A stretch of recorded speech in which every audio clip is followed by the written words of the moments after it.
Good afternoon, everyone. How are you? It is I. Thank you so much for joining us, Blaine. Right off of your plane. Thank you so much. Yeah. I'm fortunate that there's a ferry delay now, so that lets me kind of Oh, sit in the nice. ferry lot here. That's the new one. This is our first ferry that we've simulcast from. But I brought in the incredible Michael Unbroken to join us to make sure that we had enough firepower to handle our guest who's coming in here, the amazing author, Brad Poulos. Welcome to Office Hours. Thanks very much. Great being here. It is great to have you. And you're in the right place because all three of us are small businesses, but also we help many small businesses as well. And I wish I could find an operator's manual when it comes to helping people. And when I saw someone actually has created one, I thought, wow, this is someone we need to talk to. What are the components of a small business operator's manual? Yeah, well, I'm a part-time professor, and I've been teaching entrepreneurship and a little bit of a specialty in small business for about the last 7-8 years. And I looked at all the books that were out there, and every book that at least touched on small business issues also had a lot of content around startup and things that aren't really of interest to the going concern business, right? And so I wrote this book for what I call the fully operational performing small business. So what this is it's not a startup, it's not a unicorn. It's not going to go public, right? It's one of these many, the 80% or 90% of businesses that are in the middle of those two things. And so, it's very much aimed at the owner operator with a I hope a fairly practical, approach to the whole thing. I love it. Blaine? Yeah. So I'm just catching up here real quick. I literally just pulled in, so apologies here. We can go ahead, Michael. Yeah, Michael, let's get. Yeah, of course. Let's get Blaine settled. Well, one of the things, Brad, as David pointed to, and as being small business owners, entrepreneurs, I do believe that there's a huge space in which the conversation for lack of a better way to phrase it, the average entrepreneur who's running businesses, the mom and pop shop, the family offices, they don't necessarily have all the support that they need because so much of it is like, be the next SaaS company, be the next Amazon, and it's like, well, what about the guys like us who we just want to take care of our family, our friends, our community? When you wrote this, what was the biggest thing that you are trying to aim for this segment of entrepreneurs and business owners to take away?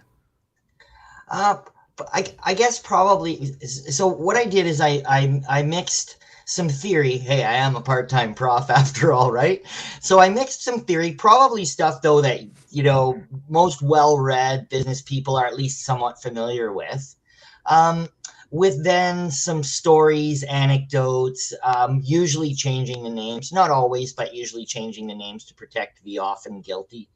And the idea that the stories, let's face it, storytelling is so important nowadays, and that's how you drive points home. So I think that's probably what resonates the most with the people that I've spoken to after they've had a chance to read the book. So I am caught up to speed here a little bit now. Yeah. So Brad, just briefly, you're talking about stories. And one of the ways that I define success, and I think that I love, the focus area here, but it's organized out of something that Earl Nightingale said years ago, that success is the continual pursuit of a worthy ideal. And the devil's in the details there. So do you have a story that you can pull from that book that illustrates that pursuit of a worthy ideal within the framework of what your book is actually speaking to?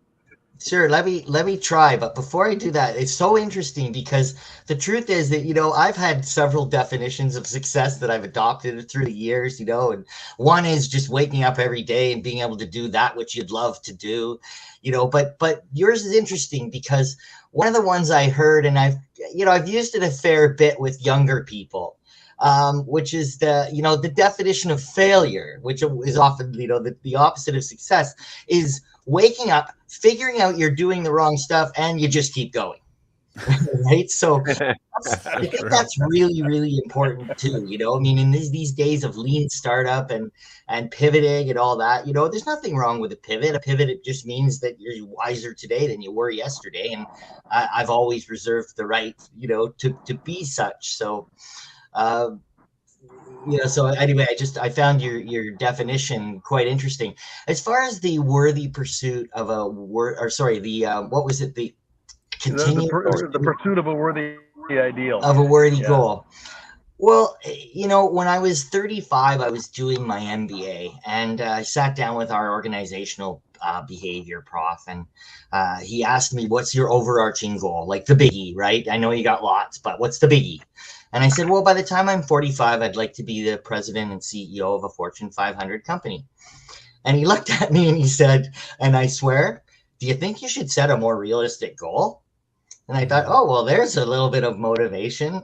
And so for the next 10 years, I left my corporate job, started building a company, ultimately sold it 5 days before my 45th birthday. So 5 days before the deadline, I sold it to a not Fortune 500, but a publicly traded company. And I did become the president and the CEO.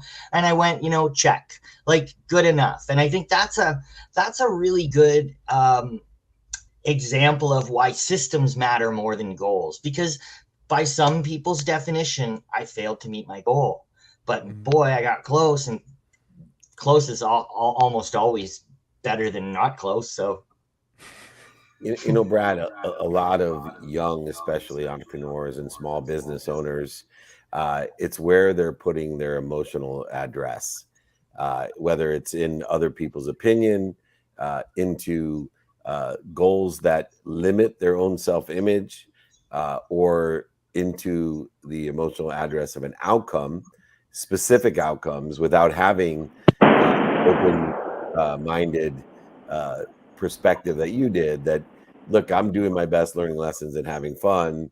And although I may not have emotionally attached my address specifically to a Fortune 500, a Fortune 800 is a pretty significant progress, and I'm still on that journey as well. How can we help small business owners attach their emotional addresses to things that help them, like it has helped you, achieve their potential, without either A, limiting their beliefs about themselves or their image, or creating resistance by attaching their emotional address to what other people think, or specific time frames, or specific numbers, and I see those both as detriments to small business owners. Sure.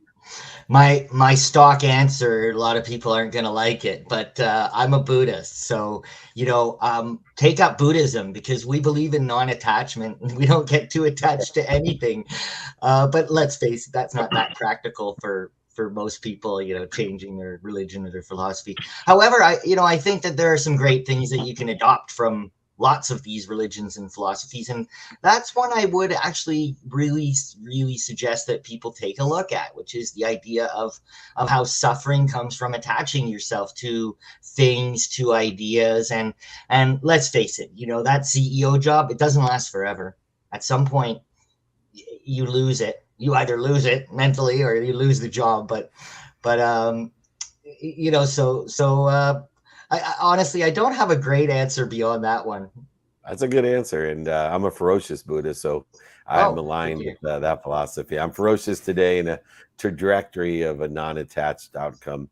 But Michael Unbroken, what do you got to add to our amazing conversation so far? Yeah, I think tools and optimization are the things that I wish I would have learned younger as a business person. And you hear often about this idea of like repeat actions that work. And I think so many times we go out and we have a win and we totally change everything that we're doing. What do you think, like looking at this obviously being something that's practical and a functional book, like what are some of the day-to-day in and outs of not only practicality of but repeatable actions that you have seen the people who have been able to have successful entrepreneur endeavors. What are the things that they've been able to do repeatedly that other people can learn from? The ones that jump off the page at me have to do primarily with money, cash. So, for example, having a really good, like a well-designed and then a properly executed credit management policy.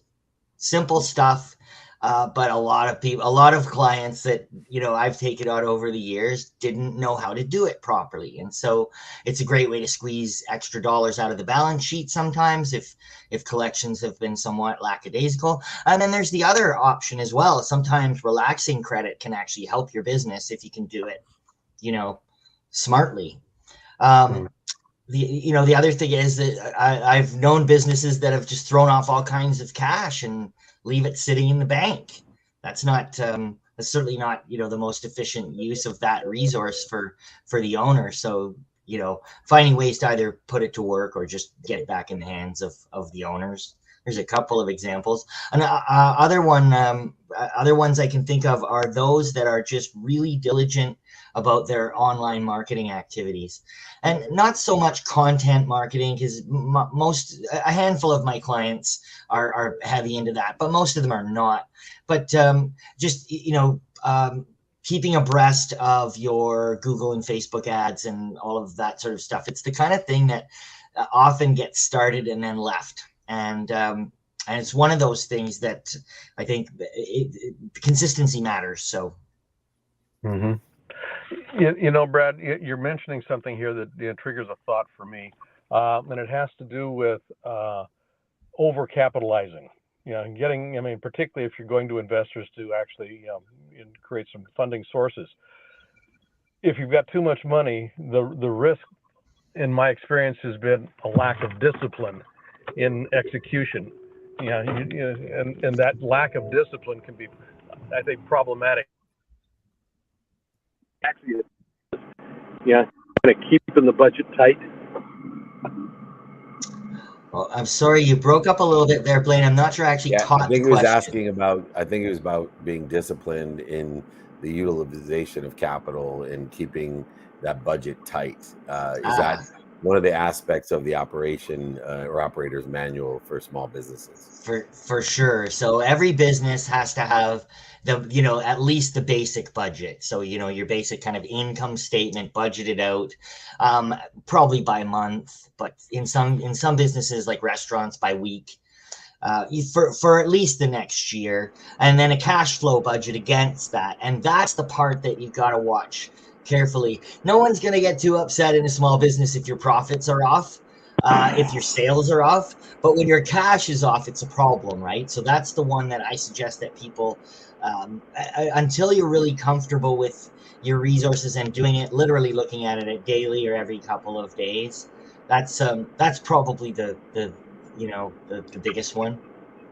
That's beautiful. Well, thank you, Brad. Everybody needs an operator's manual, and I can't think of a bigger group or a more important group to this country than small businesses.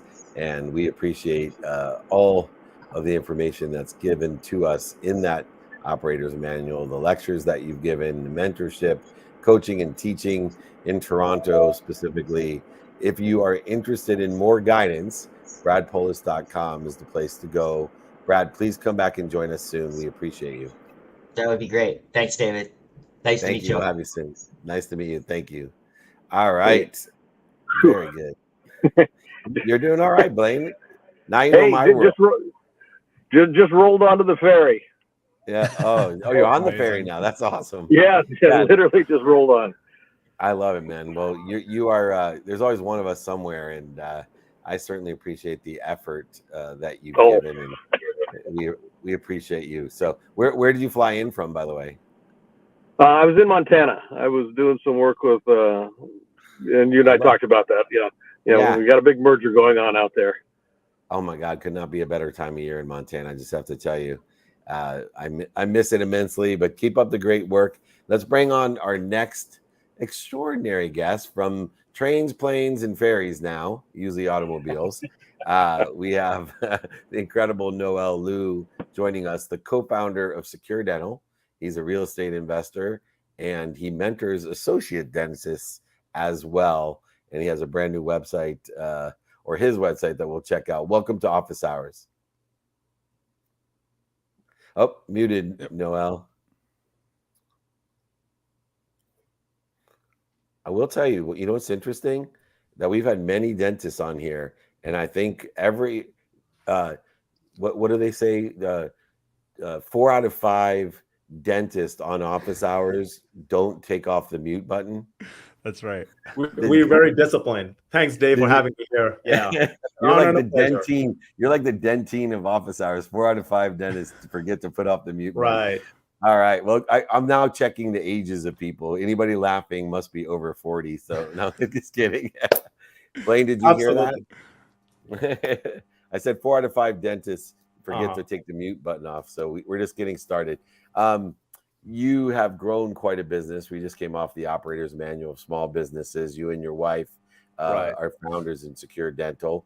It's been about 11 years, and now you have over 11 locations.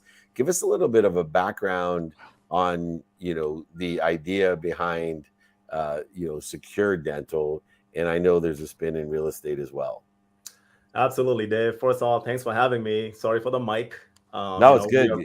We are very disciplined, individuals. So we always have the mic off at the whole time. So, hey, Secure Dental. I mean, we founded this company back in 2012. I graduated from New York University College of Dentistry, and since then been working as an associate. Long story short, the journey has not been easy. It's been a turmoil. It was a lot of emotional roller coasters, up and down. And many times we feel like as dentists, we just focus strictly on patients and teeth, but man, that is not the case. It's a full-blown business. And that is only after when we found out, after we were at a third location. My biggest challenge with the whole thing was leadership and people, and getting the processes. So the people, patients, and processes. So those were the 3 things that was always a challenge. But people, it's like, how do you elevate our mindset and our belief lids to be high up there so that people can follow? Because, when we started off, I was quite immature at that time, learning, not even looking at P&Ls, not looking at numbers. I mean, we were like strictly focused just on teeth. And little do we know that, we hit the roadblock very soon. So that was a challenge. That was a road thing going on. And now moving forward, when I'm thinking about the future, what's going to happen is now we just want to scale and expand. So our next plan and next phase is opening up dental surgical centers with implants and kind of collaborating with MDs and seeing where these guys are at and trying to form a collaboration with them.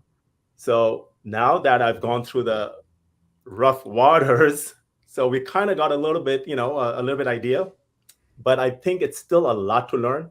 And I know there'll be more challenges, in the coming future. Yeah, I find dentists and doctors learn very well to work in their business, and it's very rare that they work on their business, and you seem to make that expansion quite well. Which one of you handsome gentlemen want to go next? Blaine? Yeah, I've spent a number of years, almost more than a decade now, working with physicians in the leadership conversation. And one of the things that, to put David's point here about working on the business, and your point about the people, how do we get the people engaged? That mindset piece. The question that I've got there, and you're now on the, you've kind of gone over a success hump. You've actually kind of dotted a couple of I's and crossed a couple of T's here. The idea of getting people personally engaged in what you're doing. You've got a vision and a dream for the organization, but what has been the way that you've actually invited people to participate with you in that process? Such a great question, and I think a lot of dentists they miss the mark. My success has been in this area. It's I have to align my goal with their goal. Mm-hmm. So for me to make them understand what our vision is, I need to find out what ticks for them. What's their personal goal, what's their professional goal, and what's their financial goal. Yeah. So once I understand that portion, it kind of helps me gauge where my team is at and what's working for them, and then I'll align myself, my goal, my vision, right, to what these guys want, and now everybody's on board. Yeah, So, I love that, great man. And question. there's so much about that that's important. You know, that alignment leads down the path where, in my mind, I can't help but think that you've been able to figure out how to scale this in a way that is exponential. Because here's the thing I think is very interesting about people in medical fields who step into small family businesses. Generally, you have one location, right? And you hit so many breaknecks and breakpoints in the financial models that it's almost impossible to keep yourself afloat. Scaling to now 11 locations tell me it's obviously you've learned a lot. And I think it's really easy to point towards the mistakes that we make in that growth trajectory. But I'm curious, if you were to leverage just one thing that has caused success, what would that be? It's understanding the revenue breakpoints. That's what I feel. It's understanding where are we right now, where are we trying to go, understanding what's needed for the next level. So it's processes. Then we know it's the who do we need to engage with, who we need to collaborate with, who's on a team, and it's just knowing and preparing for it. Because if you're not prepared, I feel like I can be back to square one. Yeah. And just be down, like back to the ground, because our business is mainly run by associate doctors. So if we are not prepared, we are not like constantly making these guys aware and even partnering with them, we're not going to go very far. And beyond as you scale, finding better systems, removing redundant operations and systems, but the technology that exists today that allows us to streamline those systems and create exponentiality of margins are extraordinary. But in this area, it reminds me of Ray Kroc, who's one of my favorite entrepreneurs. wasn't a doctor, but what he really understood was it was one thing to scale McDonald's, but it was another thing to make real money. And some people, when they're scaling practices, and doctors are terrific at this, of getting so busy that they forget to make money. Well, there's a natural collaborative revenue stream that's connected to building out practices, and that's real estate. And you and your wife have done an extraordinary job of expanding the revenue streams beyond streamlining systems. You're streamlining a secondary revenue source by investing in real estate alongside of those practices. How and where have you decided to utilize investing in real estate within the context of your daily practices? So with real estate, basically we are right now part of being both limited partners as well as co-general partners in some of the syndications that I've been involved in. I'm kind of the best of both worlds in a sense that I'm not really hands-on with real estate, but at the same time, I'm sort of hands-on, and knowing the back end and knowing the sponsors, who's running the show. So my niche has been in industrial, in multifamily, and in storage spaces. That's where I'm kind of heavily involved in terms of real estate, and trying to do like those bigger deals with guys who have record. If you ask me to do it by myself, no, that's not possible. So I think it's a teamwork, and I'm leveraging those guys to help me invest in those areas. Because eventually, Dave, I mean, there is going to be an exit down the road with this current company that we are in. Absolutely. I have one of the best industrial guys I got to introduce you to, Noel. So remind me after the show, my team will reach out and introduce you to Chase McLeod. I syndicate my industrial deals with him. He's extremely good. So anyway, I always like to do a little networking on office hours as well. Blaine, go ahead. Yeah, I mean, real quick question. You've been pretty innovative in the way that you've actually expanded and scaled. Now 11 sites and facilities here, and it's been my experience that innovation does not appear when we're polarized. Oh, we lost him. Neither does it. Well, that's weird. Mike, you take over, or you want me to ask the question? No, I'll take over. I think I might know where Blaine was going with this, because there has to be something involved in this with structures and frameworks and modeling. When you start to scale and you build out this many locations, what does the framework look like, and how are you setting your team up for success, especially when you have all these associates coming in, running the business, following the model, doing the frameworks? Like, what is it that you're looking for from them, and what are you giving them to have success? So right now, Michael, it's a very, very like kind of transitory kind of phase we're in, and we are slowly switching from an associate, like an employee-only model with our doctors, to getting them to potential partners, because it's come to a point where, unlike McDonald's, or unlike like any kind of like non-required like professional skill, we can't just go out there and hire somebody and run the dental place. So these guys, they will need to have some skin in the game, and for me to start putting that vision in them is, what are they going to be achieving if they have their own practice versus if they're with us? So that is one thing that's important. And as far as scaling the practices, is just knowing your demographics, knowing your market, knowing who our patient base is, because our practices, we cannot be everything for everyone. So we just have to focus on like one niche and just go from there. It's funny when Blaine tries to unmute himself, he sounds like the emergency system Broadcast. on TV. Yeah, the emergency broadcast system. I don't know what's going on with the thing. That's amazing. You talked about exit, and I try to coach people in your position of building a business that you'll run forever. That always brings the most options, opportunities, and touches of favor. Especially, the best way to exit is not plan on an exit, but prepare for opportunities, including exits, by providing more shareholder value. And I've found that the businesses that are most successful, those are the ones who get the most offers to exit. And as long as we are trying to make sure that we're increasing shareholder value, that is the case. For you, your emotional attachment to the business, you have been educated. It's not an easy road. You talked about not just in the associate dentistry, but to become a dentist is a long, expensive journey, especially if you go to NYU. And what is your emotional attachment to the practice as you talk about, taking advantage of shareholder value? Obviously, you're in a position of roll-ups. You're in the position of option and opportunity.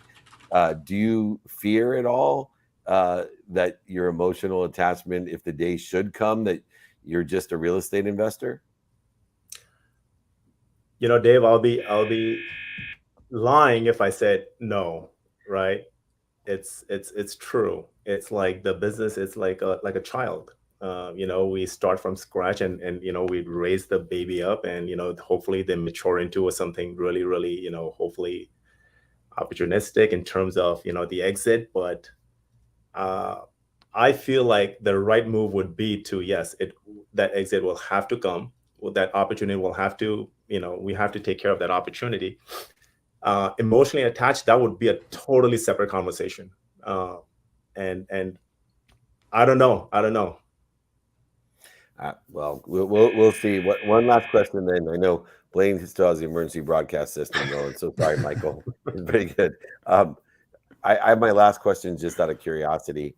Do dentists purposefully ask questions when their patients can't answer? Like they're in the middle of, like pulls down my mouth, and they're like, "So tell me, Dave, how's your speaking career going?" And it's like, dude, how am I supposed to answer that? You got 3 tools down my throat. You're scraping the plaque off of my tongue. Do you guys purposely do that? One, I know that your dentist is doing that to you. Second, it's the best time to just have a one-way conversation. Yeah, I think my wife wishes she was a dentist when we were having a conversation, so we could talk about exactly what she would like to talk about. It could be a good marriage tool. Maybe marriage counseling is in your future after your exit. Never know. Noel, I will introduce you to Chase McLeod. We will have you on other shows. You specifically, I'm doing a training tomorrow on expansion, not transition, utilizing the skills, the knowledge, and the desire through your career to expand into other areas, not necessarily a stop and a start or a transition, but an expansion. And you definitely illustrate that so well with well-trained professional like a dentist that you are. Congratulations to you and your wife. We'll look forward to having you back on, and I'm sure the boys want you on their shows as well, because you are definitely right up the entrepreneurial alley that we're trying to teach.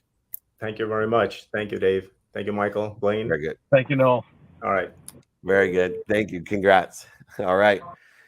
Woo! It's so much fun to have Blaine on the ferry because, I think the last 3 times I've been mobile somewhere and he's carried me. And so it's good. We have Michael Unbroken, the steady Eddie, in studio with the high quality equipment, intelligent. He's calm. That's right. There's something about you, Michael, that just brings this great group together. It's like a band, and you got the like, remember the Muppet Band? One of us is Animal, that's for sure. Mm-hmm. And then you got Kermit and Miss Piggy, and you're definitely holding the fort there, buddy. Anyway, I want to have a quick conversation. And I know you're traveling, Blaine, but I just we have a little extra time before we do takeaway. I would like to have a conversation to help me with my training tomorrow. With this idea that too many people think they have to pivot, transition, start and stop, failure and success. And I have a very abundant philosophy of expansion. And I've expanded from selling legal research online to being CEO of Samsung, to expand into sports agentry, to marketing, to media.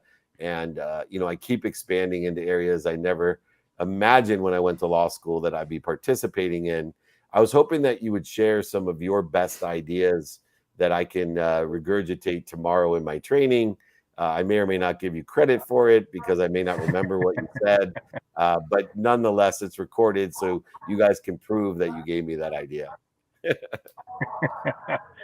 Yeah, I'm going to be jumping off the ferry here in just a minute, so I'll just go quick, and then if I disappear, you'll know why. The last comment that I made to Noel, and I don't know that it got registered or not, but the idea of innovation doesn't occur, and actually expansion doesn't occur if I'm playing with the known. Just being curious enough to explore the unknown. What's under that cover? What's behind that curtain? What's behind that corner? That curiosity. It starts with where I'm at, but it doesn't end at that border. And being able to, and it's not about pivoting. It's not about anything about, if I had a green field in front of me, what would I want to produce out here? And I mention that because who I am today is different than I was 5 years ago. So some of my interests have changed. And we find ourselves, I think, too often wedded to what has been, and we look at what's next as an iteration of what was. So just pretending that there's just a green field. And this is part of the entrepreneurial piece here is what's missing that I could actually address. Something I look around and I notice. I don't judge. It's not good, bad, right, or wrong. I just notice. It's kind of like, that doesn't seem to be working over there. That piece doesn't seem to be working. Or that piece seems to be working, and how could I use it with what I'm doing today? And it may be completely unrelated to what I'm doing today. But I think as I'm talking out loud here, I think one of the most effective mindset shifts that I can work with is move away from judgment, right, wrong, good, bad, and move away and move into evaluation. Is it working or not working? And that allows me to connect dots that I didn't know existed. I love it. I've heard of Blue Ocean strategy. I now have the Green Field strategy by Blaine Bartlett. Beautiful. Okay, I'm going to jump off, guys, so I don't pollute the rest of this show here. All right, drive safely. Thank you for going out of your way. Thank you for going out of your way for us. Blaine Bartlett, BlaineBartlett.com, one of the greatest coaches, business coaches especially in the world. Mindset, heart set, and handset. He will teach you to keep control of where you're driving. Thanks so much. Have fun. Got it. Thank you, my friend. We'll talk later. Bye. See you, Blaine. That's the first ferry that we presence that we've had. That's cool. On a ferry, we now got definitely planes, trains, automobiles, ferries, and closets and studios. So we're getting a whole bunch of places to go. Give me some of your genius on transition, expansion, differentials. Yeah, and I'm gonna add a bicycle in the future. I'm just Okay, foreshadowing right now, dude. cool. And I'll You go know, on I skateboard. I'll one up you with a skateboard. yeah, that'd be hilarious. Wear a helmet. Look, I think that the hardest part, and Blaine kind of like pointed to it, is just the willingness to see what happens. You know, it's funny because I'll just context, when I started my speaking career 8 years ago, like literally two people came to the first event. And now I've spoken on stages in front of 10,000. We do this weekly. Who knows the exponential impact of this? And it's just like you have to be willing to just step into the unknown and allow whatever that Buddhism mentality. I love that that's been a concept today because it just is. You know, and I try to look at this whenever I'm doing anything in business is just take the risk. And look, sometimes it doesn't work, man. I've made huge mistakes. I've made mistakes within the last 6 months. I've had huge wins in the last 6 months. And I think so much of it is just about trusting that you can go in the direction that you see in front of you and try not to beat yourself up in the process. Because I think that's really hard right now, especially you look at social media, everybody's winning all the time. One thing that you do really well is you always call attention to whose private jet you're borrowing. And I respect that because there's so many people posturing and lying, and then we add these extra layers of expectations onto ourselves. And it's like realistically, everyone is just figuring this out one day at a time. And I don't think that there's any true understanding of what you do until you look at it retrospectively. And in order to do that, you have to first take the first step. And most people wait 25 years to do something that takes 5 minutes. Yeah, you're amazing. And to that expansion is showing up into expansive areas, those areas unknown, and it's something that you do really well. And I'm hoping to see you more in the expansive areas. We got so much travel coming up. I miss my Batman around me, always showing up with his tool belt. And so we'll be in, just to remind you and others, we'll be in Orange County Monday, Tuesday, VIP dinners. We'll be filming. And of course, Michael Unbroken is a VIP guest, always invited. And then we'll be in New York on Thursday as well, and doing a meetup in Times Square on Friday once again, and then St. Louis and somewhere else. I'm sure I'm forgetting. Oh, Santa Barbara with Joe Dispenza. Definitely a place that we all want to be. So if you're out there and you want to join Michael and I, or Michael, you just want to join me, you just reach out, because I miss your brother and I want to see you soon. And it's really hot in Vegas. I'm worried about you. Come to the cool air. Orange County 72 and sunny today. And it's a happy place to see you. Thanks for joining me. Let's real quick. We went over transition and expansion. I'll be doing training tomorrow on that at 6 a.m. Pacific. But most importantly, takeaways. Was there some takeaway, a lesson that you learned today that you'd like to share with us? Yeah, just being in alignment with your team's goals. You heard Noel say that, and it's something that I think is incredibly important, whether you have 5 team members or 50. And that's something that for me has really helped in creating company culture, not only in Think Unbroken, but in my other endeavors over the years. Is just like, what's your goal? What's your mission? How do we get in alignment with that? Because I think so often it's really easy to get focused on our goals as the owner and the proprietor and forget that it's really our team that is the people that help us go to the next level. For sure. My takeaway was from Brad, and it hit me, being a professor that he is, an author, a lecturer, a coach, very similar to the things that you do as well. And so many do.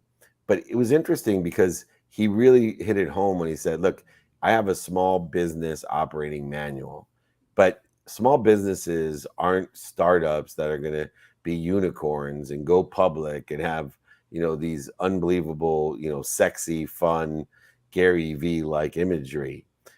Small businesses are dentist's office. Small businesses are lawyers, and they're plumbers, and they're window companies, and they're the Italian restaurant that you go to hopefully by your house, and that's 80% of them. And yet once again, just like standing in front of planes I don't own and telling people I don't own them instead of pretending like I do, I think it's important for people to realize the majority of small business owners aren't living the sexy entrepreneur, flying private jets, unicorn, raising hundreds of millions of dollars. They're just grinding and providing opportunities for 10 to 50 people in their community and providing great value to their local community. And there's more of those types of businesses than the others. And I think it's time that we pay attention and empower those small business owners, because they are the backbone of our country and always have been. And it takes the chiropractors of the backbone. They don't call him Michael Unbroken for nothing. At Michael Unbroken, he's aligning those backbones of the small business owners here in America and around the world. Michael, thank you always for filling in your days Wednesday with me and Crazy Mike, but you fill in probably once a week somewhere else for me. Don't forget to get my schedule. We got Batman and Robin. We need to fly again. Peanut butter and jelly, whatever you want to call us. I miss having you backstage with me. So come and join me. I will be there, my friend. Love you, brother. Love you too, man. I see you. See you guys. I see you. I see you. Avatar's finest. I see you. All right. I see you too. Reach out if you want to join us, david@dmeltzer.com. We got so much going on that I need people to join my text community so we can alert you whether we're going to be in Orange County, New York, St. Louis. I got a killer week in October, Michael. I forgot to tell you about that one. I just found out. I'm going to be so excited. I'll be announcing I'm going to be speaking with one of the biggest names in the world, and I just found out about that, and I'm really, really excited. But go ahead, join my text community, 949-298-2905. Meetups next week in Orange County, VIP dinners, and New York City next week. Come and join us, Santa Barbara and St. Louis the next week after that. We cannot wait to see you. I see you. That means I love you. Be more interested than interesting. Reach out to me, david@dmeltzer.com. But most importantly, be kind to your future self and do good deeds. We'll see you tomorrow. Thanks, everyone.